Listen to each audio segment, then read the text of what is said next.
오늘 6월 7일 새벽 예배에 나오신 우리 성도님들을 환영합니다. 오늘 예배를 우리가 집에서 드리지만 하나님께서 우리와 함께 하시고 또 우리에게 은혜를 더하여 주실 줄로 믿습니다. 우리 같이 한번 묵도하심으로 예배 시작하시도록 하겠습니다. 묵도하시겠습니다.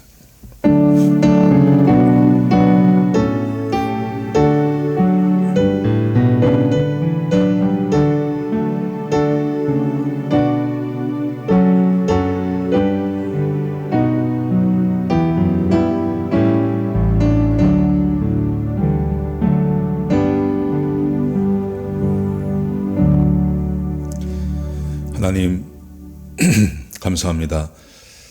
주께서 우리를 사랑하셔서 오늘도 주님 앞에 나와 예배드리게 하시니 감사합니다. 하나님, 우리가 날마다 주의 은혜를 구합니다. 그리고 이 예배를 통해서도 하나님께서 우리에게 은혜를 더하실 것을 기대합니다.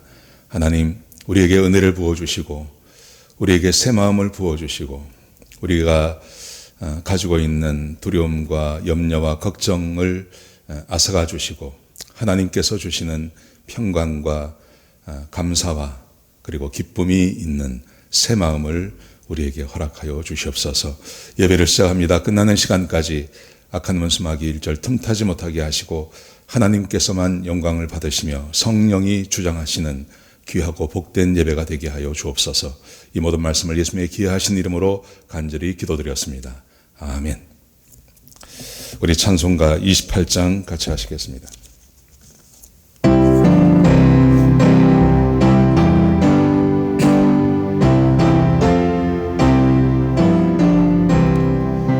복의 근원 강림하사 찬송하게 하소서. 한량없이 자비하신 청량할 길 없도다. 천사들의 찬송가를 내게 가르치소서. 구속하신 그 사랑을 항상 찬송합니다. 주의 크신 도움받아 이때까지 왔으니 이와 같이 천국에도 이르기를 바라네. 하나님의 품을 떠나 죄에 빠진 우리를 예수 구원하시려고 보혈 흘려 주셨네. 주의 귀한 은혜 받고 일생 빚진 자 되네. 주의 은혜 사슬 대사 나를 주께 매소서. 우리 마음은 연약하여 범죄하기 쉬우니 하나님이 받으시고 천국인을 치소서.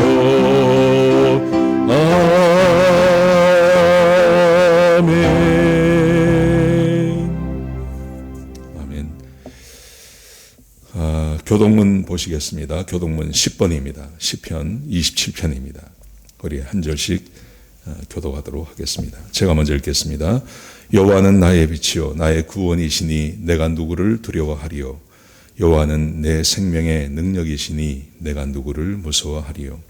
나의 대적 나의 원수된 행악자가 내 살을 먹으려고 내게로 왔다가 실족하여 넘어졌도다. 군대가 나를 대적하여 진칠지라도 내 마음이 두렵지 아니하며 전쟁이 일어나 나를 치려 할지라도 내가 오히려 안연하리로다. 내가 여호와께 청하였던 한 가지 일 곧 그것을 구하리니 곧 나로 내 생전에 여호와의 집에 거하여 여호와의 아름다움을 앙망하며 그 전에서 사모하게 하실 것이라. 여호와께서 환난 날에 나를 그 초막 속에 비밀히 지키시고 그 장막 은밀한 곳에 나를 숨기시며 바다 위에 높이 두시리로다. 이제 내 머리가 나를 두른 내 원수 위에 들리리니 내가 그 장막에서 즐거운 제사를 드리겠고 노래하여 여호와를 찬송하리로다. 아멘. 이 시간 이규인 집사님 나오셔서 기도해 주시겠습니다. 사랑과 은혜가 풍성하신 하나님, 지난 한 주간도 저희가 세상에 나가 살면서 믿지 않는 자들과 구별된 삶을 살지 못하고 그들과 어울려 주님을 잊고 인간적인 욕심으로 생활한 것을 이 시간 고백하고 회개합니다. 이러한 저희를 불쌍히 여기시고 오늘 예배를 통하여 죄사함을 받아 우리 마음속 깊은 곳에 남아있는 죄스러운 마음들을 깨끗이 씻어 주시옵소서. 그리하여 우리의 눈에 보이고 우리의 마음이 이끄는 대로 살아가는 삶이 아니라 오직 주님만을 닮아가고 주님만을 먼저 생각하고 주님께서 바라보시기에 기뻐하는 삶으로 살아가게 하여 주시옵소서. 은혜의 하나님, 이 시간 주님의 제단에 머리 숙인 우리 성도들 각자의 무거운 기도 제목을 가지고 주님 앞에 나왔사오니 주님께서 우리 기도들을 다 들어주시고 우리가 소망하는 그 어떠한 것이라도 다 들어주셔서 언제나 우리의 삶을 통하여 응답받게 하여 주시옵소서. 그동안 코로나 바이러스로 인하여 많은 교회들이 성전에 모이지 못하였으나 이제는 부분적으로 모여서 예배를 드릴 수 있도록 인도하심에 감사를 드립니다.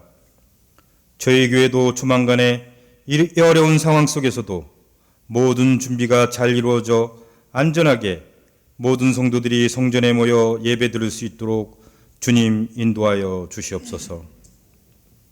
오늘도 각 가정에서 드리는 모든 예배를 받아주시옵고 축복하여 주시옵소서. 이번 코로나 사태가 우리 인간이 얼마나 연약한 존재인가를 깨닫게 하시어 더욱 겸손한 마음으로 주님을 의지하는 삶이 되게 하여 주시옵소서. 사랑의 주님, 이 나라와 이 민족을 사랑하셔서 코로나 사태로 어려워진 모든 상황들과 인종차별로 인한 국민들의 심각한 갈등들을 주님의 사랑으로 치유하여 주셔서 이 나라가 주님이 축복하신 나라임을 다시 한번 깨닫게 하시고 주님을 경외하고 주님의 말씀대로 살아가는 나라가 되어 세계의 모범이 되는 나라가 될 수 있도록 주님 축복하여 주시옵소서. 또한 이 어려운 가운데에서도 주님의 몸된 교회와 성도들을 지금까지 지켜주심에 감사를 드립니다. 이 코로나 사태와 어지러운 현 상황이 끝날 때까지 아무런 사고 없이 지날 수 있도록 주님 지켜보아여 주시옵소서. 오늘 담임 목사님께서 전하시는 말씀을 통하여 코로나와 다른 모든 어려운 상황으로 인하여 고통받는 성도님들의 마음을 붙잡아 주시고 각 가정과 기업에 새 힘을 얻는 생명의 말씀이 될 수 있도록 주님 축복하여 주시옵소서. 주님의 은혜로 새로운 삶을 이어갈 수 있도록 새 힘을 주실 것을 믿사오며 우리를 구원하신 예수님 이름으로 기도하옵나이다. 아멘.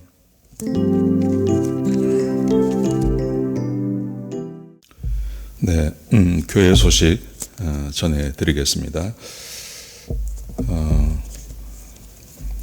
계속해서 예배는 6월 달까지는 온라인으로 그렇게 예배를 드리도록 하겠습니다. 또 특별히 내일 모레 화요일 날 조지 플로이드의 장례식이 있는데 아마 그때까지 좀 우리 교회 특별히 그 사업터를 소아미시나 몰에서 하시는 분들을 위해서 기도해 주시고 또 다른 피해가 없도록 기도해 주시고 또 폭력적인 그런 집회가 되지 않도록 위해서 기도해 주시기 바랍니다. 온라인 헌금 많이 해주셔서 감사합니다. 그리고 이름 빠지신 분들 교회로 연락 주시면 우리가 정정하도록 하겠습니다. 사무실 시간 안내 화요일부터 토요일까지 그렇게 10시부터 4시까지입니다. 교회 도움이 필요하신 분들 연락 주시면 우리가 도와드리겠습니다. 네. 다른 광고 없으시면 우리 하나님 말씀 같이 보시겠습니다. 사무엘상 10장 1절에서 27절까지 말씀인데요. 우리가 함께 읽을 부분은 9절부터 13절까지 말씀만 같이 보시겠습니다. 9절부터 13절 말씀입니다. 제가 봉독해 드리겠습니다. 한 절씩 교독하시겠습니다. 그가 사무엘에게 떠나려고 몸을 일으킬 때에 하나님이 새 마음을 주셨고 그날 그 징조도 다 응하니라. 그들이 산에 이를 때에 선지자의 무리가 그를 영접하고 하나님의 영이 사울에게 크게 임함으로 그가 그들 중에서 예언을 하니 전에 사울을 알던 모든 사람들이 사울이 선지자들과 함께 예언함을 보고 서로 이르되 기스의 아들에게 무슨 일이 일어났느냐 사울도 선지자들 중에 있느냐 하고 그곳에 어떤 사람들은 말하여 이르되 그들의 아버지가 누구냐 한지라. 그러므로 속담이 되어 이르되 사울도 선지자들 중에 있느냐 하더라. 사울이 예언하기를 마치고 산당으로 가니라. 아멘. 그 사무엘상에 써 있어서 굉장히 중요한 그 테마가 있다면 그것은 하나님이 왕이시다 하는 것입니다. 백성들이 하나님을 대신해서 왕을 달라고 그렇게 하나님께 요구를 했습니다. 하나님께서 이것을 허락하십니다. 그래서 사울을 왕으로 지정을 해 주셨습니다. 그러나 지난주에 말씀을 드린 것처럼 하나님께서는 스스로 왕 되시는 것을 포기하신 적이 없으십니다. 그 대신에 사울을 왕으로 세우시고 하나님께서 굉장히 중요한 계획을 가지고 계십니다. 오늘 10장이 하나님의 그 계획을 보여주시는 것입니다. 사울을 왕으로 세우셨지만 하나님께서 가지고 계신 굉장히 중요한 그 계획은 사울이 하나님을 왕으로 받아들이게 하는 것입니다. 사울이 왕으로 받아들이게 하는 것이고 그리고 사울이 하나님을 왕으로 인정하고 하나님께 순종하는 것입니다. 왕이요. 그러면 하나님께서 자연스럽게 왕이 되시는 것이고 사사시대와 별반 다르지 않게 그렇게 이스라엘 백성들을 인도해 가실 수 있는 것입니다. 이게 하나님의 계획하심입니다. 하나님의 이 계획하심은 지금도 변하지 않습니다. 하나님께서는 그의 백성들, 특별히 하나님께서 구원한 백성들이 하나님을 왕으로 섬기고 살기를 원하십니다. 그리고 하나님께서 그 하나님의 백성들에게만 왕이 되어 주셔도 왕이 될 수 있으면 아마 이 세상의 왕으로 하나님은 얼마든지 자신의 일을 하실 수 있기 때문에 하나님께서는 이 중요한 계획을 오늘 10장에서 이행해 나가시는 것입니다. 그래서 하나님께서는 좀 더 구체적으로 사울의 하나님이 되시고 사울의 왕이 되시기 위해서 구체적인 계획 두 가지를 세우십니다. 첫 번째는 사울이 감당할 수 없는 큰 일을 그에게 맡기시는 것입니다. 그리고 그것 때문에 사울이 염려하고 걱정할 때 하나님께서 사울과 함께 계시다는 것을 그에게 알게 해주시고 그래서 사울이 하나님을 의지하고 왕으로 삼고 사는 것을 보여주시는 것입니다. 오늘 첫 번째 보시면 하나님께서 사울이 감당할 수 없는 큰 일을 그에게 맡기시는 장면이 나옵니다. 1절을 한번 보십시오. 1절에 보시면 이에 사무엘이 기름병을 가져다가 사울의 머리에 붓고 입 맞추며 이르되 여호와께서 내게 기름을 부으사 그의 기업의 지도자로 삼으시지 아니하셨느냐. 하나님께서 사무엘을 통해서 사울의 머리에 기름을 붓습니다. 기름을 붓고 기업의 지도자가 되었다고 왕이 되었다고 하나님께서 선포하게 해주셨습니다. 여러분 이때 이 사울의 마음이 어떠했을까요? 사울의 마음, 사울은 왕정 시대를 경험하지 못한 사람입니다. 그 이스라엘에 왕이 없었습니다. 그렇기 때문에 그가 왕으로 선택되었다고 했을 때 굉장히 좋아하지 않았을 것입니다. 그 왕정 시대를 경험한 사람들은 왕이 되는 것은 대단히 좋은 일입니다. 그런데 왕정 시대를 경험하지 못한 이 사울에게 있어서 사울에게 왕이 되었다는 것은 굉장히 좋은 일이라기보다는 굉장한 부담일 것입니다. 왜냐하면 백성들의 요구를 그도 알고 있기 때문에 그렇습니다. 블레셋과의 전쟁에서 승리를 해야 되고 나라를 지켜내야 되고 백성들이 요구하는 것이 얼마나 많은지 모릅니다. 그런데 자기가 그 일을 해야 된다고 하는 이 일은 보통 부담이 아닌 것이죠. 그래서 그 부담을 드러내는 성경 구절이 있습니다. 사무엘상 10장 20절에 보시면 사울이 왕으로 뽑히는 장면이 나옵니다. 한번 보십시오. 10장 20절에 보시면요.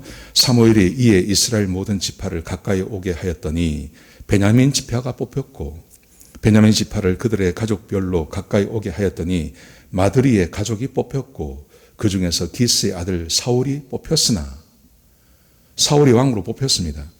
근데 그 다음 말씀해 보시면 이렇게 되어 있습니다. 그를 찾아도 찾지 못한지라 숨어버렸습니다. 자기가 뽑힌 것을 보고요. 이 사울이 내가 왕이다 하고 자랑스럽게 나간 게 아니라 숨어버렸습니다. 사람들이 찾다가 찾지를 못했습니다. 그래서 이 사람들이 하나님께 묻습니다. 어디 있냐고. 그랬더니 10장 22절 그 다음 말씀해 보시면 이렇게 기록이 되어 있습니다. 그러므로 그들이 또 여호와께 묻되 그 사람이 어디 있나 왔나이까 여기 왔나이까. 여호와께서 대답하시되 그가 진벗다리들 사이에 숨었느니라 하셨더라. 마음이 얼마나 부담이 되고 이게 얼마나 힘들고 어려운 일이었으면 이 사람 사울이 자기가 왕으로 선택된 그 순간 진봇다리에 숨어버렸습니다. 여러분 사울의 마음을 이해를 하시겠습니까? 지금처럼 대통령이 되기 위해서 무슨 짓이든지 한 그런 시대가 아니고요. 왕정 시대를 경험하지 못한 사울에게 있어서 자기가 왕이 된다는 것은 굉장한 부담이었습니다. 마치 지금 우리의 사정과 비슷하다고 생각합니다. 지금 우리가 한 번도 겪어보지 못한 이런 일을 겪고 아직 앞으로 어떤 새 시대가 열릴지도 잘 모르는 이런 상황에서 어떻게 내가 이 사업을 해야 되고 내가 어떻게 살아가야 되고 마치 지금 우리의 상황과 이 사울의 마음이 거의 비슷한 것 같습니다. 그래서 아마 여러분들의 마음 가운데 이런 마음이 있는 분들이 계실 것입니다. 그냥 이대로 그냥 갔으면 좋겠다. 이게 처음에 시작될 때는 이 사태가 아주 힘들었지만 이게 끝나고 나면 그 다음에 어떤 시대가 올지 잘 모르기 때문에 그냥 정부에서 우리한테 지원만 해주고 이렇게 했으면 좋겠다 하는 마음을 가지신 분들이 계실 것입니다. 사울이 그런 마음이었습니다. 사울이 왕으로 선택받았지만 왕의 자리에 나가는 것을 부담스럽게 생각해서 숨어버리는 그런 상황이 되었다는 것이죠. 여러분 이런 상황 가운데서 하나님께서 사울에게 어떤 대책을 주시는 것일까요? 이 모든 부담감에 대한 근본적인 대책은 딱 한 가지입니다. 그것은 하나님이 사울과 함께 하신다는 것입니다. 자, 7절을 보십시오. 7절에 보시면 이렇게 되어 있습니다. 이 징조가 내게 임하거든.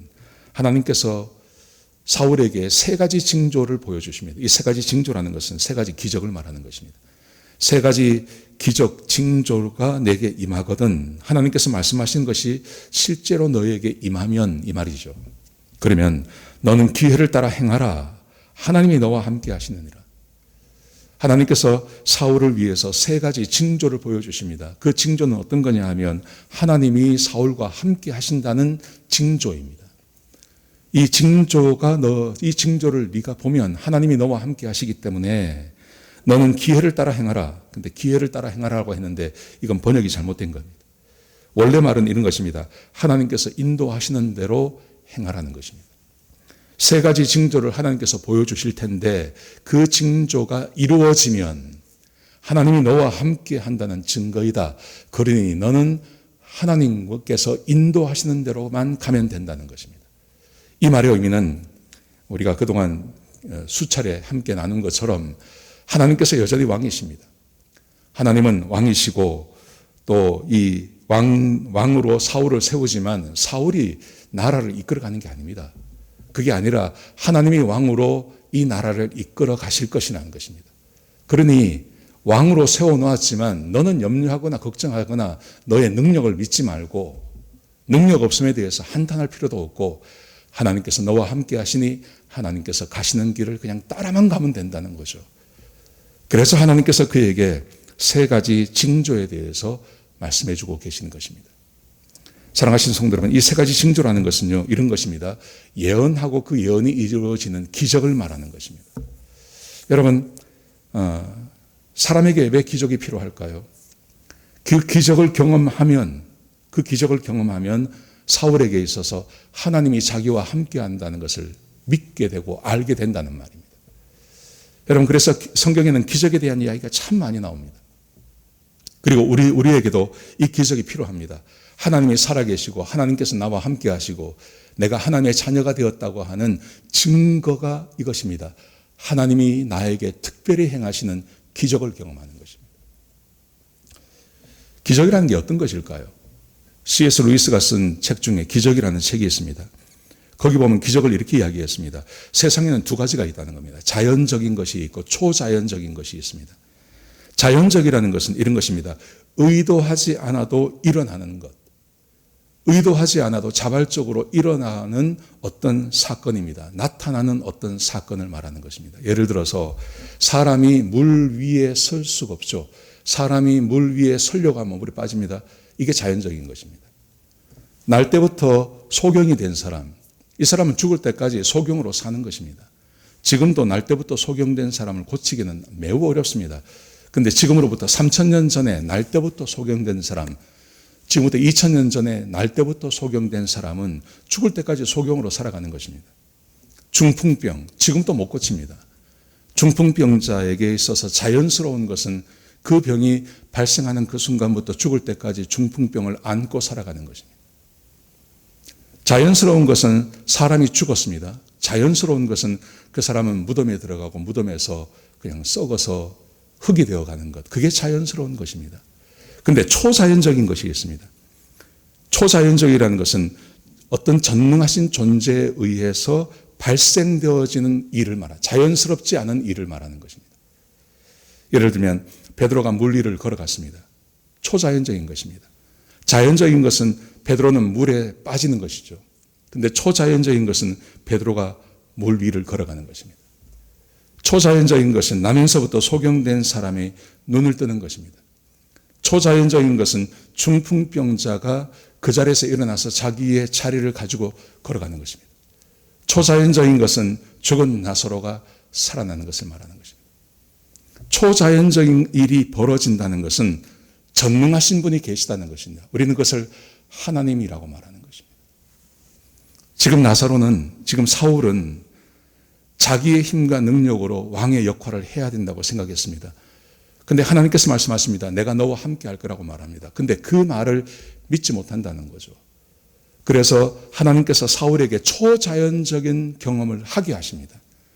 그래서 하나님이 그와 함께 한다는 것을 경험으로 알게 하는 것.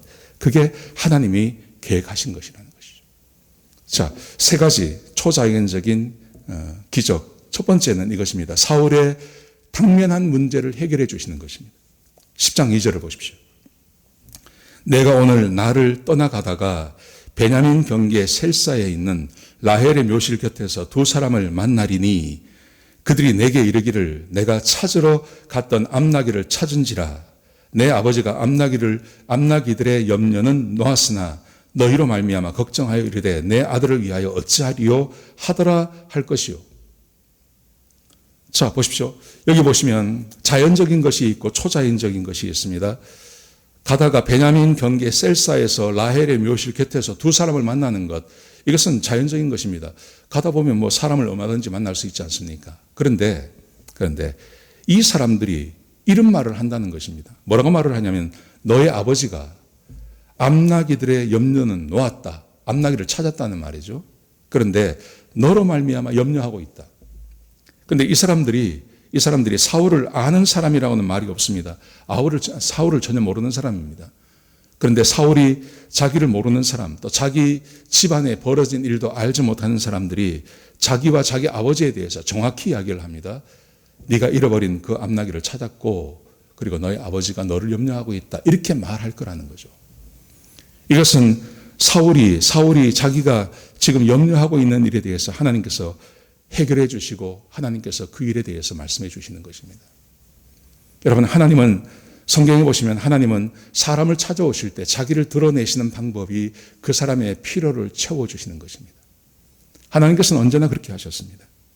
예수님께서도 오셔서 공생애를 시작하실 때 자기가 하나님의 아들인 것을 사람들에 믿게 하기 위해서 예수님께서는 기적을 행하십니다. 예를 들어 물로 포도주를 만드셨습니다. 베드로를 부르신 다음에는 베드로의 집에 들어가서 그의 장모의 열병을 그 자리에서 고치지 않습니까? 문둥병자를 만나면 문둥병자를 고치셨습니다. 7 귀신 들렸던 막달라 마리아를 만나실 때 예수님께서 즉시 그 막달라 마리아에게 들었던 7 귀신을 쫓아주시고 막달라 마리아가 끝까지 예수님을 따라오게 만드셨습니다. 예수님이 하나님의 아들인 것을 그렇게 드러내시는 것입니다. 백부장이 믿음을 가지고 예수님을 찾아와서 자기의 하인을 고쳐달라고 했을 때 말씀으로 고쳐주셨습니다. 예수님께서는 이 땅에 오셔서 공생애를 시작하시면서 수없이 많은 기적을 행하십니다. 수없이 많은 기적을 행하시면서 하나님이 살아계시다는 것을 그에게 보여주시는 것입니다.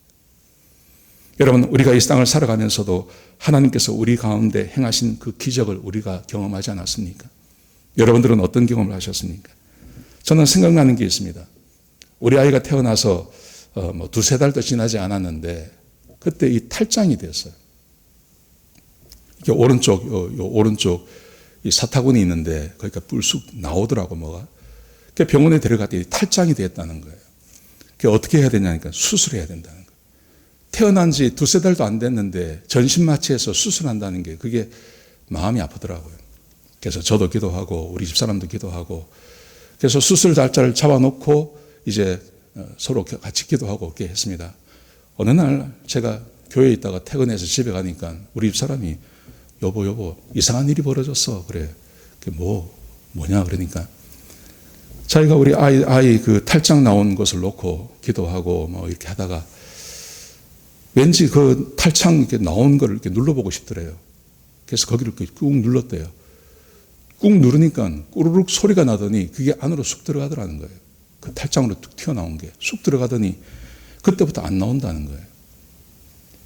어떻게 누르면 들어갔다가 조금 있으면 다시 나오는데 이게 꾸르륵 소리가 나더니 쭉 들어가더니 이게 안 나온다는 거예요. 그래서 내가 보니까 진짜 안 나왔어요. 이렇게 튀어나오고 있었는데 그게 안 나오더라고요. 그래서 이제 수술하기로 한 날 애를 데리고 병원에 갔습니다. 그 의사 선생님이 그 애를 보더니 이거 괜찮다는 거예요. 수술 안 해도 되겠다는 거예요. 돌아가라 그러더라고요. 그래서 수술 안 했습니다. 수술 안 하고 돌아갔습니다. 그때부터 괜찮아요. 애가 뛰어놀고 그래도 이렇게 흘러나올 거라 그러는데 아무리 놀아도 그게 괜찮더라고요. 그러더니 2000년도에 저희가 한국에 공부 끝내고 한국에 청교인을 받아서 한국 교회에 가기로 됐습니다.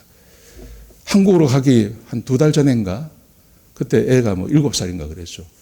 그때 들어갔던 탈장이 그때 나오는 거예요. 그래서 한국 들어가기 바로 직전에 그때는 수술했습니다. 수술하고 이제 한국에 들어가게 되는 거죠. 그건 놀랍죠. 그 탈장이 누른다고 그게 눌러지는 겁니까, 그게. 근데 하나님께서 그렇게 하시는 거예요. 이런 기적들은요, 우리의 삶에 얼마나 많은지 모릅니다. 우리의 필요를 위해서 기도할 때 하나님께서 채워주시고, 아픈 것을 위해서 기도할 때 하나님께서 응답해 주시고, 이런 기적들이 얼마나 많은지 모릅니다. 그런데 하나님께서 왜 그 기적을 행하시냐 하면 하나님이 살아계시다는 것을 우리에게 보여주시는 증거 중에 하나인 것입니다. 자, 2번째 기적을 보십시오. 3절에 보시면 이렇게 되어 있습니다. 내가 거기서 더 나가서 다볼 상수리 나무에 이르면 거기서 하나님을 배우려고 베델로 올라가는 3사람을 만나리니 한 사람은 염소 새끼 셋을 이끌었고 한 사람은 떡 3덩이를 가졌고 한 사람은 포도주 1가죽을 가졌지라. 그들이 내게 무난하고 떡 2덩이를 주겠고 너는 그의 손에서 받으리라. 여기에 보면 자연적인 것도 있고 자연적이지 않은 것도 있습니다. 자, 보십시오. 다볼 상수리 나무에 도착하는 것, 이거는 당연한 일이죠. 그런데 거기에 이렇게 좀 더 구체적으로 말을 합니다. 하나님을 배우려고 베델로 올라가는 3사람을 만나게 될 거다. 이것도 그럴 수 있습니다. 하나님을 배우려고 올라가는 사람이 어디 한둘이겠습니까? 그런데 이 3사람에 대해서 그 사람들의 특징을 이야기합니다. 이런 특징을 말합니다. 한 사람은 염소 새끼 3마리, 한 사람은 떡 3덩이, 한 사람은 포도주 1가죽 부대를 가졌을 것이다. 이것은 자연적인 게 아니죠. 이것은 정확히 알지 못하면 못하는 것입니다. 이것은 초자연적인 것입니다. 그런데 그 다음 보십시오. 그들의 행동에 대해서도 이야기합니다. 너에게 무난하고 떡 2덩이를 너에게 줄 거다 이렇게 말합니다. 이게 이루어진다는 것은 초자연적인 것입니다. 이거는 그냥 될 수 있는 게 아니지 않습니까? 지나가는 사람, 3사람 만나는 것은 얼마든지 그럴 수 있습니다. 그런데 그 3사람의 특징에 대해서 이야기하지 않습니까? 이것은 초자연적인 거죠. 거기다가 그 사람이 너에게 이런 일을 할 거다. 너에게 떡 2덩이를 줄 거다. 그리고 너에게 무난할 거다. 이렇게 말씀하십니다. 여러분, 여기서 우리가 눈여겨봐야 할 것은 이것입니다.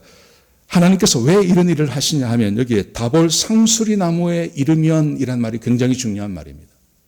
상수리 나무라는 것은 굉장히 중요한 이야기입니다. 왜냐하면 하나님께서 성경에 보시면 지금 이게 사무엘상이니까요. 사사시대입니다. 근데 사사시대 가장 유명한 사사가 기드온입니다. 근데 하나님께서 기드온을 어디서 만나 주시냐면 상수리 나무 아래에서 만나 주셨습니다. 상수리 나무 아래에서 만났다는 말은 어떤 의미냐면 하나님께서 특별히 택하셨다는 의미를 갖는 것입니다. 기드온을 하나님께서 상수리 나무에서 만나는 것처럼 그 상수리 나무 밑에서 네가 3명을 만나게 될 것이다. 그 3사람은 이런 것을 가졌고 그 사람들이 너에게 문안할 거다.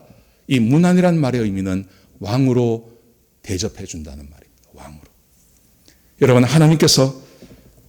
특별히 하나님께서 택하신 사람들을 만나 주실 때 하나님께서는 그 사람들에게 특별한 권위가 있음을 하나님께서 인정하시는 경우가 굉장히 많습니다. 예를 들면 아브라함을 생각해 보십시오. 아브라함이 롯이 연합군에 의해서 잡혀가지 않습니까? 그때 아브라함이 자기 집에서 굴린 군대를 가지고 가서 그 롯을 찾아왔습니다. 전쟁에 승리하고 찾아왔습니다. 그때 살레망 멜기세덱이 나가지 않습니까? 멜기세덱이 나가서 마치 이 3사람이 사울에게 한 것처럼 떡덩이와 포도주를 가지고 나가서 그것을 아브라함에게 줍니다. 이게 어떤 의미를 갖는 거냐 하면 아브라함을 지지한다는 말입니다. 아브라함이 하나님의 사람이고 네가 올바른 행동을 했다는 것을 지지해 주는 것이 바로 이 살레망 멜기세덱이 한 행동이죠. 하나님께서 그렇게 하나님의 사람들을 인정해 주시고 받아주시는 것입니다. 룻기를 보십시오. 나오미가 고향을 떠나서 모압 땅으로 갔을 때 거기서는 남편도 죽고 자식도 죽고 완전히 망해버리지 않습니까? 그러다가 이 사람이 회개하고 자기 고향으로 돌아왔습니다. 자기 고향으로 돌아왔을 때 첫 번째 만난 사건이 어떤 건지 아십니까? 룻이 보리를 주우러 나갔습니다. 룻이 보리를 주우러 나갔는데 그 보리를 줍게 된 장소에 대해서 성경은 이렇게 말합니다. 그게 바로 보아스의 집이었다. 보아스의 밭이었다고요. 그리고 마침 그때 보아스가 그 밭에 와 있었어요. 그리고 보아스가 룻을 보게 되는 겁니다. 그게 저 여자가 누구냐고 묻는 거죠. 그게 성경에 기록되어 있습니다. 이 말의 의미는 나오미가 다시 고향으로 돌아온 것에 대해서 하나님께서 인정해 주셨다는 그 의미를 성경이 기록하고 있는 것입니다.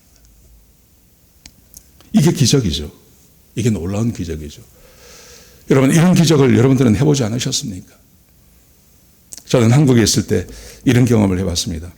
한번 굉장히 중요한 일을 하려고 준비하고 있는데 아주 중요한 일을 하려고 하고 있는데 이게 겁이 나는 거예요. 이걸 해도 되나 하지 말아야 되나 그렇게 염려하고 있는데 그때 제가 심호하고 있던 교회 제 그 사무실이 교회 3층에 있었어요. 3층에 있는데 밑에 그 교회 사무실에서 연락이 왔습니다. 어떤 분이 찾아왔다고 그래요. 그래서 3층으로 올라오시게 하라고 그랬더니 한참이 걸려도 안 오세요, 이분이요. 그래서 내가 문을 열고 나가보니까요. 어떤 여자분이 다리에 소아마비를 가진 분이 그 3층까지 올라오는데 시간이 얼마나 걸리겠습니까? 쩔뚝쩔뚝하고 올라오는 거예요. 그게 미안하더라고요. 그래서 아이고 내가 내려갈 걸 그랬다고 그랬더니 괜찮다고. 그러면서 그분이 들어오셨어요. 들어오시더니 저한테 그러시는 거예요. 앉자마자 저한테 뭐라 그러냐면 자기는 우리 교회가 아니라 다른 교회 나가는 집사인데 자기가 기도를 좀 많이 하는데 기도를 할 때마다 하나님이 나에 대해서 이야기를 한다는 거예요. 그래서 저는 그런 거 잘 안 믿거든요. 하나님께서 말씀을 하시면 나한테 이야기하지 우리 교회 집사도 아니고 다른 교회 나가는 집사님한테 뭘 그런 걸 이야기를 하나. 그래서 처음에 딱 그 이야기를 하는데 거부감이 확 생기더라고요. 근데 이분이 이제 뭐라고 말씀하시냐면 자기가 기도하는데 하나님이 나한테 가서 뭘 이야기를 하라 그랬다는 거예요. 그래서 뭐라고 하셨는데요? 그랬더니 그분이 이렇게 이야기를 하는 거예요. 혹시 요즘 뭐 걱정하는 게 있냐고. 그 걱정하는 거 염려하지 말라고. 하나님이 괜찮다 그런다고. 그러는 거예요. 내가 그 이야기를 딱 듣는데 조금 전에 있었던 그 거부감이 있었습니다. 근데 거부감이 있었는데 그 내가 염려하던 거, 내가 걱정하던 거, 이걸 해야 되나 말아야 되나 아주 염려하는 것에 대해서 정확히 이야기를 하는 거예요. 그래서 제가 걱정하지 않았습니다. 그런 일이 있는 겁니다. 여러분, 이 세상에 살아보면 초자연적인 것이 있습니다. 하나님이 아니면 하실 수 없는 일들이 우리 가운데 있습니다. 아마 여러분들도 그런 일이 있을 것입니다. 자, 지금 보면 우리에게는 이런 기적이 필요할 때입니다. 우리에게는 어떤 필요를 채워주시는 것도 필요합니다. 그리고 하나님께서 오셔서 우리에게 너 염려하지 마라, 걱정하지 마라, 이런 말도 필요합니다. 여러분, 그런데 보십시오. 이런 기적인 경험이, 이런 기적적인 경험들이 반드시 믿음으로 지나가는 것은 아닙니다. 잘 아시겠지만 사울도 이런 경험을 했습니다. 그런데 사울이 사실은 하나님의 사람으로 자라지 못하지 않습니까? 사울만 그런 게 아니었습니다. 출애굽했던 이스라엘 백성들을 생각해 보십시오. 그 사람들은 이것과는 비교가 되지 않는 그런 기적을 체험했습니다. 그런데 그게 믿음으로 연결되는 것은 아니었습니다. 예수님 시대도 마찬가지였습니다. 예수님께서 이 땅에 사실 때 얼마나 놀라운 기적을 행하십니까? 그런데 그 놀라운 기적을 받고 그 기적의 혜택을 받았던 사람들이 결국은 예수님께 손가락질하고 예수님을 못 박는데 일조하지 않습니까? 기적이 믿음으로 반드시 연결되는 것은 아닙니다. 이런 기적을 했다고 해서 우리의 믿음이 확 자라는 것도 아닙니다. 왜 그럴까 하는 것이죠. 여러분, 이것은 그 다음 이 기적뿐만이 아니라 그 다음이 필요합니다. 자, 보십시오. 세 번째의 기적을 이렇게 말씀하십니다. 10장 5절에 보시면요. 그 후에 내가 하나님의 산에 이르리니, 세 번째 기적입니다. 그곳에는 블레셋 사람들의 영문이 있느니라. 내가 그리로 가서 그 성읍으로 들어갈 때에 선지자의 무리가 산당에서부터 비파와 소고와 저와 수금을 앞세우고 예언하며 내려오는 것을 만날 것이요. 내게는 하나님의 영이 크게 임하리니 너도 그들과 함께 예언을 하고 변하여 새 사람이 되리라. 앞에 두 가지 기적을 말씀하신 다음에 세 번째 기적, 이 세 번째 기적을 말씀하십니다. 세 번째 기적이라는 것은 성령이 그에게 임하셔서 너가 새 사람이 될 거다, 이렇게 말씀하십니다. 새 사람이 되어야 되죠. 사울은 새 사람이 필요합니다. 자, 그런데 보십시오. 하나님께서 이 세 가지 말씀을 하십니다. 이 세 가지 기적을 말씀하십니다. 그런데 이 세 가지 기적을 하나님께서 실제로 어떻게 행하시는지를 한번 보십시오. 구절을 보십시오. 하나님께서 이렇게 행하십니다. 그가 사울에게서 떠나려고 몸을 일으킬 때 그 세 가지 말을 들었습니다. 이 세 가지 말을 들을 때 사울이 무슨 마음이 들었겠습니까? 너 가다가 첫 번째 가다가 이런 사람을 만나게 될 것이다. 네가 잊어버린 그 나귀들에 대해서 이야기하는 사람이 있을 거다. 근데 너 염려하지 말라고 이야기했다. 근데 아버지가 너를 염려한다고 이야기한다. 이게 첫 번째. 두 번째, 가다가 너 저기 가다가 상수리 나무 밑에서 새 사람을 만나게 될 거다. 그 사람들이 너에게 이런 걸 줄 거다. 이런 말을 들을 때 이 사울의 마음이 어떤 마음이 되겠습니까? 세 번째, 성령이 너에게 임하여서 너가 새 사람이 될 거다. 이런 말을 딱 들을 때 사울의 마음에 어떤 마음이 들겠습니까? 그것을 100% 믿었겠습니까? 아니면 반신반의하는 마음이 있었겠습니까? 사울의 성향으로 봐서는요, 반신반의하는 마음이 있었을 것입니다. 자, 그런데 하나님께서 어떻게 하시냐 하면 이 세 가지에 대해서 징조에 대해서 말씀하시고 예언에 대해서 말씀을 하신 다음에 그가 떠나려고 이제 떠나서 몸을 돌이켜서 가면 그러면 세 번의 이 기적을 체험하게 되는 것입니다. 그런데 그렇게 하기 전에 하나님께서 사울에게만 하시는 일이 있었습니다. 그게 뭐냐 하면 보십시오. 하나님이 새 마음을 주셨고 기적을 경험하기 전에 하나님께서 이 사울에게 새 마음을 주셨습니다. 어떤 마음을 주셨습니다. 그 다음 보십시오. 새 마음을 주시고 그리고 그날 그 징조도 다 응하니라.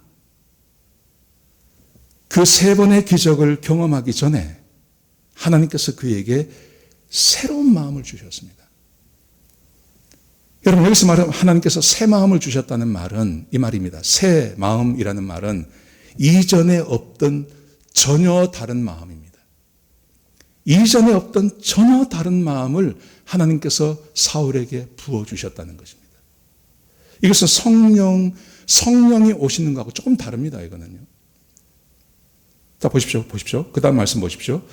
새 마음을 주셨고 그날 그 징조도 다 응했습니다. 그리고 10절을 보십시오.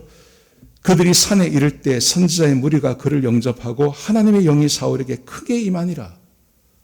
새 마음을 주시는 것하고 하나님의 영이 임하는 게 다른 겁니다. 이게. 하나님의 영이 임하면 새 마음이 되겠죠. 그죠? 그런데 하나님께서는 그에게 새 마음부터 주셨습니다.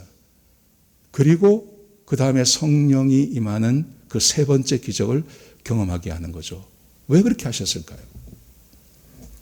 C.S. 루이스가 기적이라는 책에서 이렇게 이야기를 했습니다. 자기가 그 기적이라는 책을 쓰기 위해서 자기가 연구를 하다 보니까 자기는 평생 처음 한 사람을 딱 만나봤다는 겁니다. 뭐냐면 그 유령을 본 사람을 딱 한 사람 만나봤대요. 그 사람하고 인터뷰를 했는데 이 사람이 뭐라고 이야기를 하냐면 자기는 유령을 봤는데 분명히 봤대요. 분명히 봤는데 자기는 유령을 보기 전에도 유령을 안 믿었고 유령을 본 후에도 유령을 안 믿는다는 거예요. 참 이상하지 않습니까? 유령을 분명히 봤습니다. 자기가 눈으로 딱 봤습니다. 그런데 이 사람이 스스로 말하기를 자기는 유령이라는 존재를 안 믿는다는 거예요. 그러면서 C.S. 루이스가 이렇게 이야기를 합니다. 보는 것이 믿는 건 아니라는 거예요. 보게 된다고, 경험하게 된다고 그게 반드시 믿음으로 가는 것은 아니더라는 거예요. 3번의 경험을 하게 하십니다. 하나님께서. 기적을 3번 경험하게 하십니다. 초자연적인 것이죠. 네가 어떤 사람을 만나게 됐는데 그 사람이 자기 집안에 대해서 전혀 모르는 사람입니다. 처음 만난 사람입니다. 근데 자기 집안의 문제를 분명히 이야기합니다. 너희 집안에 잃어버린 그 나귀들 다 찾았다. 근데 네 아버지가 너를 염려하고 있다. 하나님을 예배하러 가는 사람들 3사람을 만나게 될 것인데 그 사람들이 너를 왕으로 대접할 거다. 상수리나무 아래에서. 그래서 하나님께 드리기 위해서 가져가던 그 예물을 떡덩이 2개를 너에게 주게 될 거다. 여러분, 이런 경험들을 우리는 많이 합니다. 출애굽한 사람들을 생각해 보십시오. 얼마나 놀라운 경험을 했습니까? 근데 보는 것, 경험하는 것이 믿음으로 반드시 넘어간 것은 아닙니다. 반드시 넘어간 건 아닙니다. 예수님께서 이 땅에 사실 때 얼마나 놀라운 능력을 행하셨습니까? 근데 그게 믿음으로 연결되는 것은 아니었습니다. 그래서 C.S. 루이스는 말하기를 보고 경험하는 것이 반드시 믿음으로 되는 것은 아닌데 그 이유가 뭐냐 하면 이렇게 설명합니다. 그 이유는 경험으로부터 무엇을 배운다는 것은 그 경험을 어떤 관점으로 보느냐 하는 그 관점의 문제라는 거예요. 그러면서 이런 예를 들었습니다. 기적이 일어날 수 없다고 절대 기적이 일어나지 않는다고 믿는 신학자들이 많대요. 근데 그 신학자들은 성경의 기적을 하나도 믿지 않습니다. 그렇기 때문에 뭐까지 주장하냐 하면 요한복음이 언제 쓰여졌느냐, 이 요한복음의 연대 있지 않습니까? 그걸 이렇게 말한다는 거죠. 무조건 베드로가 죽은 다음에 쓰여졌다는 겁니다. 왜냐하면 요한복음에 보시면 베드로가 순교당할 것에 대한 이야기가 나오기 때문에 이거는 기적이지 않습니까? 순교당할 거라고 미리 이야기하는 것. 그러니까 이것은 이야기했기 때문에 베드로가 순교당하는 것을 보고 이걸 썼지 이게 절대 베드로가 죽기 전에 쓰여진 책이 아니다. 이렇게 주장하는 사람들까지 있다는 거죠. 사람은 사람은 어떤 자기의 관점, 자기의 철학, 자기의 어떤 그 생각이 있습니다. 그 생각으로 뭔가를 본다는 겁니다. 그래서 기적이 일어나지 않는다고 믿는 사람들, 기적이 없다고 믿는 사람들, 유령이 없다고 믿는 사람이 유령을 눈으로 봤다고 해서요. 이제 유령이 있다. 이렇게 말 안 한다는 거예요. 하나님을 전적으로 신뢰하는 마음이 없습니다. 하나님을 전적으로 신뢰하지 않습니다. 그런데 이 사람이 기적을 행합니다. 기적을 경험합니다. 그런다고 해서 이 사람이 그 기적이라는 경험을 통해서 하나님을 전적으로 신뢰하는 것은 흔하지 않다는 거죠. 그래서 하나님께서 하시는 일이 어떤 거냐 하면 하나님께서 그 사람에게 새 마음을 부어주시는 것입니다. 그 놀라운 기적을 체험하시기 전에 하나님께서 그 사람에게 새 마음을 부어주시는 것입니다. 우리를 생각해 보십시오. 아까 말씀드린 대로 우리 아이의 그 탈장되어진 것, 내가 어떤 중요한 일을 하려고 할 때 하나님께서 내가 전혀 모르는 사람을 통해서 저에게 사람을 보내신 거요. 그때는 감동이고요. 그때는 놀라운 일이지만요. 제 경험으로 인하면 시간이 지나면 그거 잊어버립니다. 저도 이거요. 몇 년 동안 한 번도 생각하지 않던 얘기입니다. 다 잊어버렸습니다. 다 잊어버렸습니다. 사람은 기적을 경험하면 굉장한 믿음이 생길 것 같지만 아니라는 거죠. 그게 아닙니다. 지금 우리는 힘들고 어렵고 지금 우리는 조금 내가 감당할 수 없는 이런 상황이 되고 앞길을 예측할 수가 없습니다. 그래서 우리가 하나님께 뭔가를 요청하지 않습니까? 하나님 이거 도와주십시오. 하나님 이렇게 해주십시오 합니다. 그리고 그것만 해주면 막 우리의 믿음이 굉장할 것 같고 하나님을 엄청 잘 섬길 것 같습니다. 근데 우리가 과거에도 그랬습니다. 과거에도 그런 일이 있었고 하나님께서 그것에 대해서 그 일을 우리의 기도를 들으셔서 응답해 주셨습니다. 여러분 그렇다고 해서 우리의 믿음이 정말 하나님께서 원하는 것처럼 그렇게 확 자랐느냐? 아닙니다. 이번 일도 마찬가지입니다. 이번에 이 일도 우리가 기도하고 하나님께 간구하고 해서 하나님께서 이 문제를 잘 지나가게 해주시고 문제가 없이 잘 지나가게 해주신다고 해서요. 우리의 신앙이 하나님께서 원하시는 것처럼 그렇게 확 자라는 거 아닙니다. 그래서 우리에게 필요한 것이 있습니다. 새 마음을 하나님께서 우리 마음 가운데 부어주셔야 됩니다. 새 마음. 하나님께서 사울에게 그 새 마음을 부어주셨습니다. 그리고 그날 그 징조가 다 응하게 해주셨습니다. 그리고 그에게 성령을 부어주셨습니다. 그리고 사울이 하나님 앞에서 사람들 앞에서 예언을 하기 시작했습니다. 여러분 이 새 마음이 뭘까요? 새 마음. 하나님께서 사울에게 부어주신 이 새 마음은 어떤 마음일까요? 이 새 마음이 무언가를 알기 위해서는 옛 마음을 알면 됩니다. 옛날 마음이 어떤 것인지. 사울의 옛날 마음이 어떨 걸까요? 사울의 옛날 마음, 옛 마음은요, 사무엘상에 등장하는 사울 그 사람입니다. 우리가 익히 알고 있는 사울, 하나님을 믿지 않고, 하나님 신뢰하지 않고, 하나님 말씀에 순종하지 않고, 하나님께서 말씀하시면 그 무시해버립니다. 그게 사울의 옛 마음입니다. 그렇다면 하나님께서 지금 이 사울에게 부어주신 이 새 마음은 어떤 마음일까요? 성경 구약 성경에 보시면 새 마음이라는 말이 딱 두 번 등장합니다. 오늘 이 본문하고요. 에스겔 36장입니다. 에스겔 36장에 보시면 새 마음에 대해서 이렇게 설명을 하고 있습니다. 에스겔서 36장 26절에 보시면 이렇게 말씀하십니다. 또 새 영을 너희 속에 두고 새 마음을 너희에게 주되 성령과 새 마음이라고 말씀하시죠. 성령이라고 말씀하지 않습니다. 성령과 함께 새 마음을 너희에게 주되 너희 육신에서 굳은 마음을 제거하고 그 사울의 그 옛 마음, 굳은 마음, 하나님의 말씀에 순종하지 않고 자기 고집대로 하려고 하고 자기가 왕 되려고 하는 그 마음 말합니다. 그 굳은 마음을 제거하고 부드러운 마음을 줄 것이되 부드러운 마음. 새 마음은 부드러운 마음입니다. 보십시오. 27절에 보시면 그 마음에 대해서 이렇게 말합니다. 또 내 영을 너희 속에 두어 너희로 내 율례를 행하게 하리니 너희가 내 규례를 지켜 행할지라. 새 마음이라는 것은요, 하나님의 말씀을 받아들이고 그 말씀대로 행하고자 하는 욕구가 있는 그 마음을 말하는 것입니다.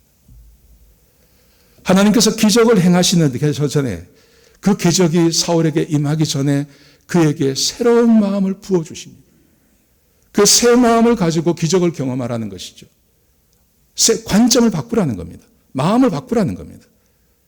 사람이 아무리 많은 경험을 해도 아무리 많은 기적을 경험해도 얼마든지 하나님을 부정할 수 있습니다. 계속해서 하나님을 믿지 않을 수 있습니다. 그러니 하나님께서는 기적을 행하시기 전에 그에게 새 마음을 부어주시는 것입니다. 이 새 마음에 대해서 신약 성경에서 로마서에서 이야기합니다. 로마서 12장 2절에 보시면 이렇게 말합니다. 너희는 이 세대를 본받지 말고 오직 마음을 새롭게 함으로, 새 마음을 말하죠. 이 세대, 옛 마음입니다. 이 세대를 본받는 것은 옛날 마음입니다.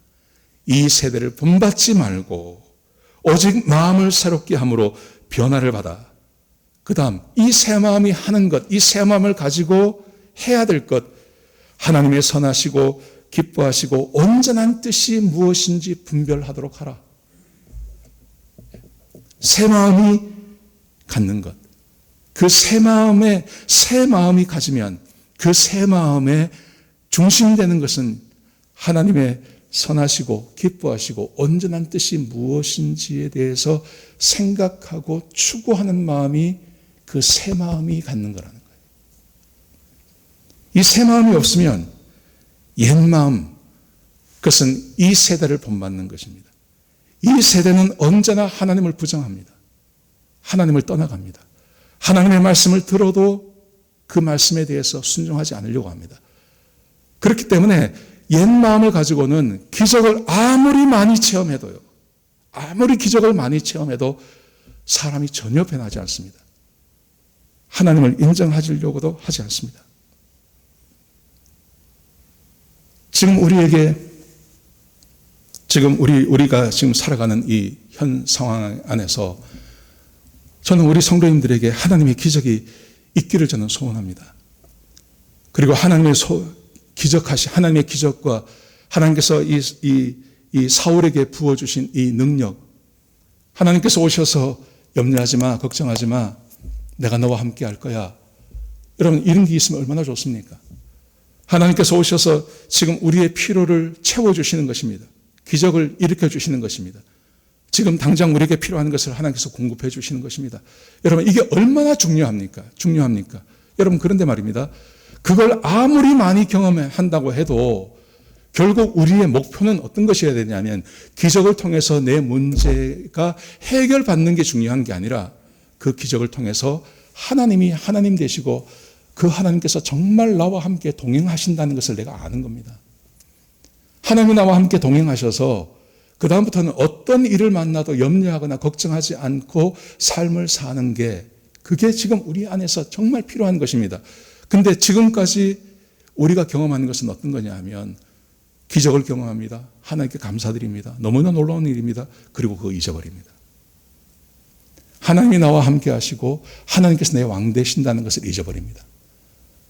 또 문제를 만납니다. 우리가 하나님 앞에 가서 동동거립니다. 하나님께서 해결해 주십니다. 또 하나님 잊어버립니다. 그래서 하나님께서는 이 문제를 아셨기 때문에 하나님께서 사울에게 그 기적을 행하시기 전에 그에게 새 마음을 부어주시는 것입니다. 그 새 마음이라는 것은 하나님의 선하시고 기뻐하시고 온전한 뜻이 무엇인지를 생각하는 것. 하나님께서 주신 그 율법을 지키며 하나님의 신실한 종으로 살아가겠다고 하는 그 마음을 갖고 하나님이 지금 나와 함께 하시며 언약대로 하나님께서 나를 지키신다고 하는 것을 온전히 믿는 그 새 마음, 그 새 마음을 하나님께서 사울에게 먼저 부어주시는 것입니다. 그리고 신약에 오셔서도 우리 그리스도인들에게 이 세대를 본받지 말고 오직 마음을 새롭게 하라고 말씀하시는 것입니다.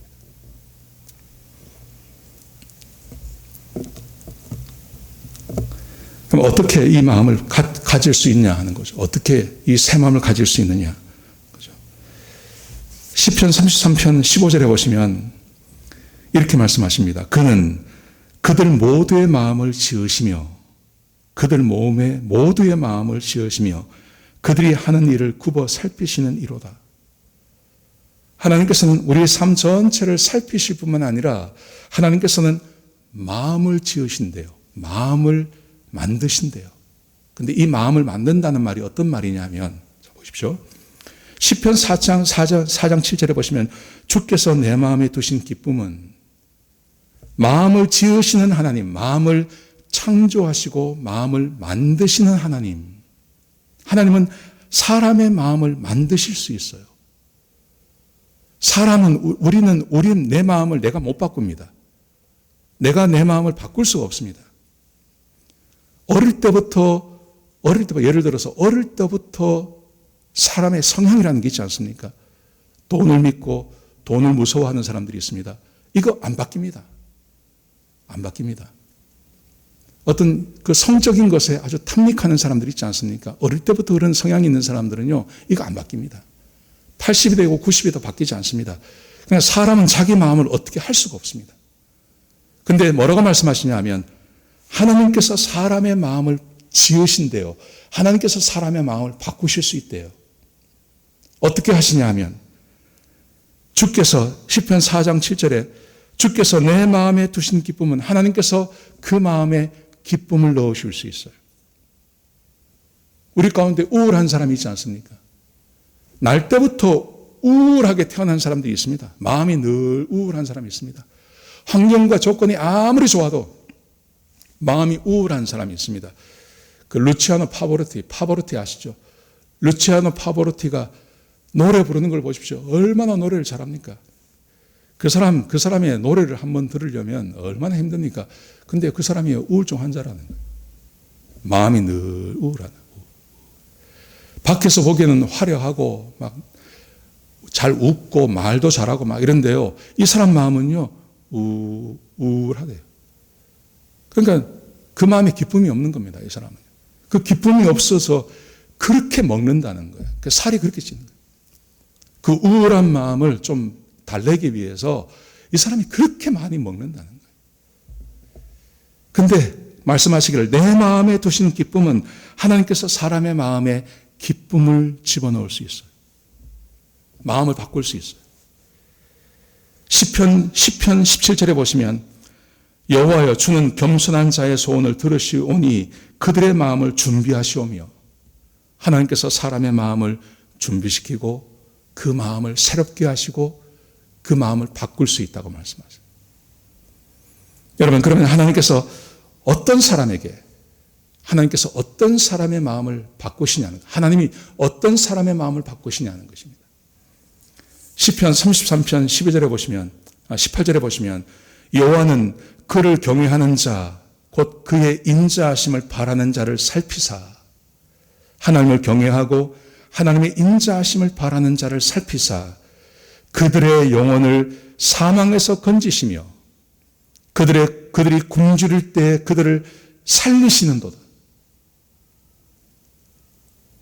하나님을 경외하는 사람, 하나님의 인자를 바라는 사람, 그 사람들을 하나님께서 건져주십니다. 20절 보십시오. 우리의 영혼이 여호와를 바라며 그는 우리의 도움과 방패시로다. 우리 마음이 그를 즐거워하며 우리가 그의 성호를 의지하였기 때문이로다. 여호와여 우리가 주께 바라는 대로 주의 인자하심을 우리에게 베푸소서. 사람의 마음을 하나님께서 만드시는데 어떤 자의 마음을 만드십니까? 하나님께서 어떤 사람에게 새 마음, 전혀 다른 새 마음을 부어주신다고 말씀하시냐면 하나님을 경외하는 사람, 하나님의 인자하심을 바라는 사람, 하나님을 바라는 사람, 하나님을 마음으로 기뻐하고 즐거워하는 사람. 그 사람들에게 하나님께서 새 마음, 전혀 다른 마음을 하나님께서 부어주시고 그들에게 은혜를 더하신다는 것입니다. 마음을 우리가 어떻게 할 수는 없습니다.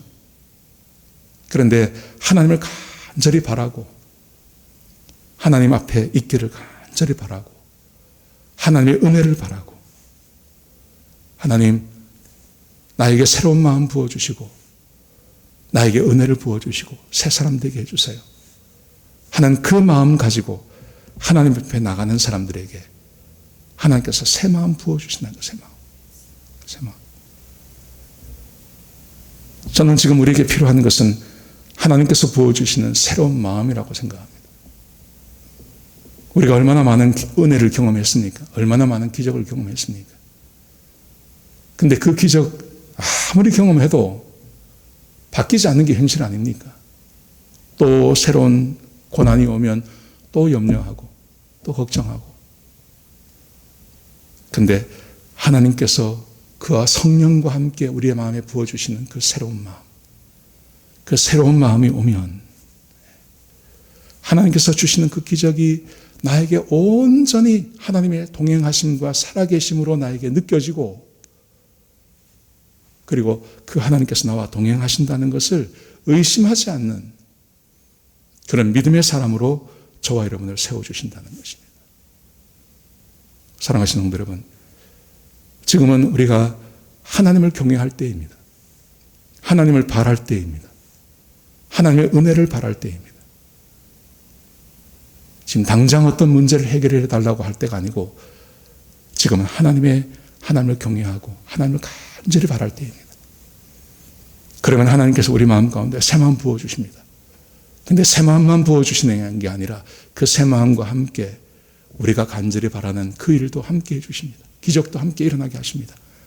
그래서 전혀 다른 삶, 전혀 다른 믿음의 사람으로 저와 여러분을 세워주실 것입니다. 이 은혜를 간절히 바라는 하나님의 은혜가 있는 그런 귀한 성도님들 되시기를 축복합니다. 기도하시겠습니다. 하나님, 오늘 귀한 말씀 주셔서 감사합니다. 간절히 바라옵기는 우리 사랑하는 성도님들에게 새 마음 허락하여 주옵소서.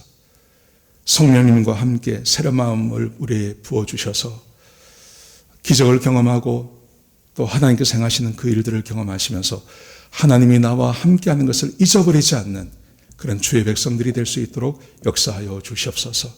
마음을 새롭게 하라고 말씀하셨습니다. 아버지 하나님, 이 말씀을 기억하게 하시고 하나님께 새로운 마음을 구하며 하나님을 경외하며 하나님만 바라는 그런 귀한 성도님들 되게 역사하여 주시옵소서. 주님 감사합니다. 예수님의 귀하신 이름으로 간절히 기도드렸습니다. 아멘. 네, 우리 찬송하시겠습니다. 172장입니다. 준비하신 대로 하나님 앞에 헌금하시겠습니다.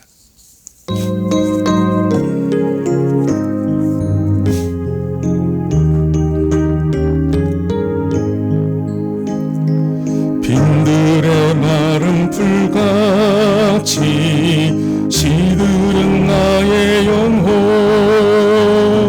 주님의 허락한 성령 간절히 기다리네.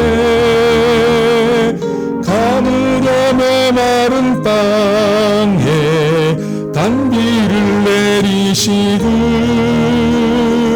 성령의 단비를 부어 새 생명 주옵소서. 반가운 빗소리 들려 산천이 춤을 추네. 봄비로 내리는 성령 내게도 주옵소서. 가물어 메마른 땅에 단비를 내리시듯 성령의 단비를 부어 새 생명 주옵소서. 절 따라 우러를 내려 조목이 무성하니 갈급한 내 심령 위에 성령을 부소서. 가물어 메마른 땅에 단비를 내리시듯 성령의 단비를 부어 새 생명 주옵소서. 참되신 사랑의 언약 어길 수 있사오랴. 오늘의 흡족한 은혜 주실 줄 믿습니다. 가물어 메마른 땅에 단비를 내리시듯 성령의 단비를 부어 새 생명 주옵소서.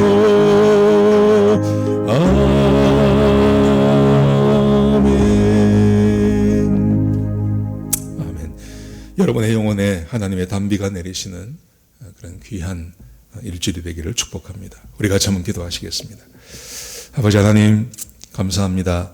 오늘 귀한 말씀 주셔서 감사합니다. 아버지 하나님, 우리에게 하나님의 새 마음을 허락하여 주옵소서. 우리 영혼에 하나님의 단비를 허락하여 주옵소서. 메말라 있고 그래서 무엇을 할지 알지 못하고 늘 슬프고 답답하고 또 어지러운 우리의 마음을 하나님께서 새 마음으로 바꾸어 주셔서 하나님의 은혜가 한량없이 부어질 때 하나님이 나와 함께 하시고 하나님이 내 하나님 되신다고 하는 그 믿음을 가지고 사는 주의 백성들이 되게 하여 주옵소서. 염려하지 않게 해주시옵소서. 걱정하지 않게 해주시옵소서. 간절히 바라옵기는 우리 사랑하는 성도들에게 하나님의 징조를 보여주옵소서. 하나님, 기도하는 것마다 응답해 주시고 그들이 답답해하는 문제들을 해결해 주시고 하나님께서 우리 하나님 되신다는 것을 보여주는 그런 은혜도 우리 성도들에게 허락하여 주시옵소서. 아버지 하나님, 그 위에 새 마음 주셔서 하나님이 나와 함께 동행하시는 것을 잊어버리지 않고 사는 주의 백성들이 될 수 있도록 역사하여 주시옵소서. 이제는 우리 주 예수 그리스도의 끝까신 은혜와 우리 아버지 하나님의 끝까신 사랑과 성령 하나님의 내주하시고 인도하시는 그 은혜가 하나님께서 부어주실 새 마음을 기대하며 하나님을 경외하고 하나님 앞에 나가서 주님만을 찬송하기로 다짐하는 주의 백성들 머리 위에 지금부터 영원까지 늘 함께 하시옵기를 예수 그리스도의 이름으로 간절히 축복하며 기도드렸습니다. 아멘.